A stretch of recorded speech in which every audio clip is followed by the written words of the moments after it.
Deep within the mist-laden forests of Sintra, where ancient oaks whisper secrets of old, a solitary figure moves with grace.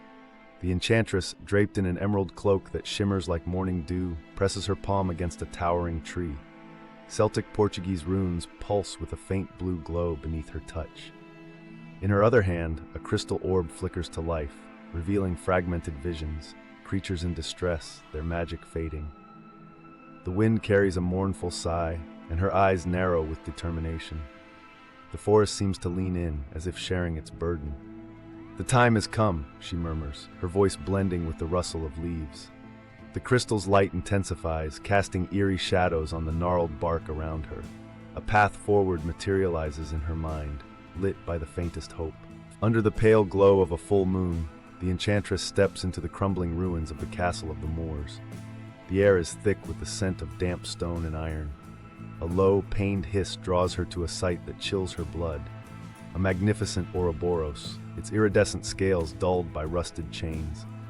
The serpent dragon coils weakly, its tail clamped in manacles that reek of dark alchemy. Enchanted vines, once vibrant, now wither as they struggle to break the bonds. The creature lifts its head, golden eyes meeting hers. "They came with shadows," it rasps, its voice like dry leaves. "They take what they do not understand." The Enchantress kneels, her fingers brushing the cold metal. A single tear falls, sizzling against the chains. "You are not forgotten," she vows, and the runes on her cloak flare to life.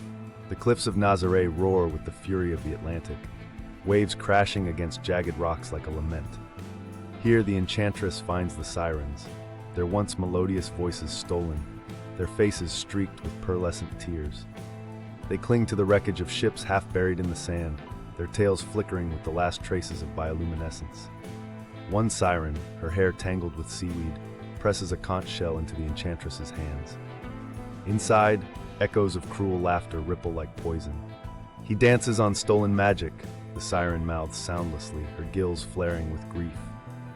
The Enchantress clutches the shell, the laughter etching into her bones. The wind howls, carrying the scent of salt and sorrow. Far below, the waves glow faintly, as if the ocean itself mourns. She turns her gaze eastward, where the lights of Lisbon flicker like false stars. The labyrinthine alleys of Alfama are alive with the clatter of gears and the scent of burnt oil.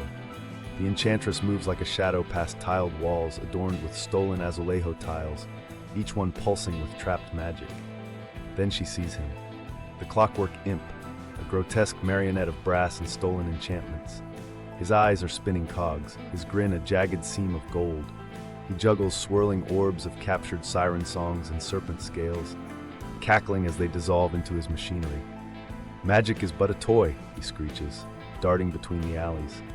The Enchantress raises her crystal, its light slicing through his illusions. For a moment, fear flickers in his gear-filled eyes. "Who pulls your strings?" she demands. The imp hisses, retreating into the shadows, but not before she catches a glimpse of a darker presence, a silhouette with hollow eyes, watching from the tower by the sea. Beneath a blood moon, the Enchantress stands atop Bellum Tower, its stone walls etched with glowing runes. The Ouroboros coils beside her, its scales now radiant. The sirens emerge from the Tagus, their voices returning in a chorus of vengeance. Even the Kuka, Portugal's folklore dragons, rise from the depths, their fiery breath illuminating the night. The clockwork imp cowers at the tower's base, his gears grinding to a halt as the Enchantress begins her ritual. "By earth and tide, by flame and song," she chants, her arms outstretched. The runes flare and a shockwave of magic ripples across the land. The imp shrieks as his machinery disintegrates, revealing the hollow silhouette, a shadow of greed that crumbles into the sea. Dawn breaks, and the first birdsong rings over Lisbon. The Enchantress smiles, her crystal now clear, reflecting a world where magic breathes anew.